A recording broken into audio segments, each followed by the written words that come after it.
So Frank, can you tell us a bit about the course in terms of aims and aspirations for the participating pharmacists?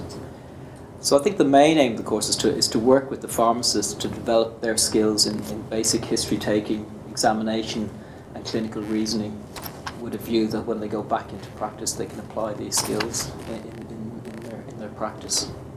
Good. So, and do you have any sort of views about how we might be able to measure the success of the course, given that it's there's a lot of learning that's taking place, and it'll take some time for them to put this into practice? Yeah, I mean, in terms of the short term, obviously the assessment we'll do at the end on day 6 will tell us whether we've got over the learning that we're hoping to do around the basic history taking, the repetitive messages about a systematic way to take a history and a systematic examination.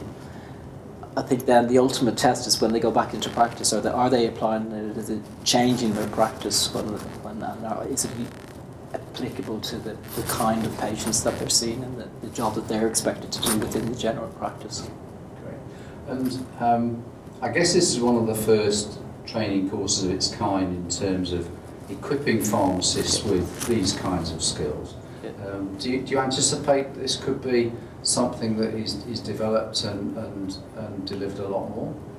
I think so. I think as we see, with changing roles in healthcare, we've already seen nurses moving into the kind of diagnostic roles. So from our perspective, we have a lot of experience of teaching people the kind of skills that you need when you're moving into diagnosis.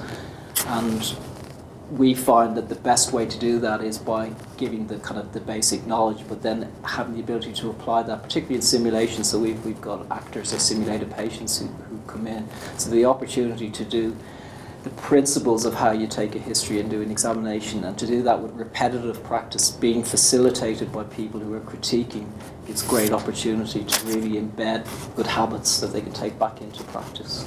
Good. And we're sort of at the halfway point of the training program at the moment, Frank. How do you feel the pharmacists are coping with this new knowledge and skill? Well, I'm not speaking for myself, but just the feedback I'm getting from all the facilitators, the feedback has been that they're a really enthusiastic and really excellent group in terms of where their enthusiasm for the course, but actually their skill when they're taking the histories and they're taking on board the messages. They bring a huge wealth of experience with them, and that's kind of obvious as well. But they're doing incredibly well, I think.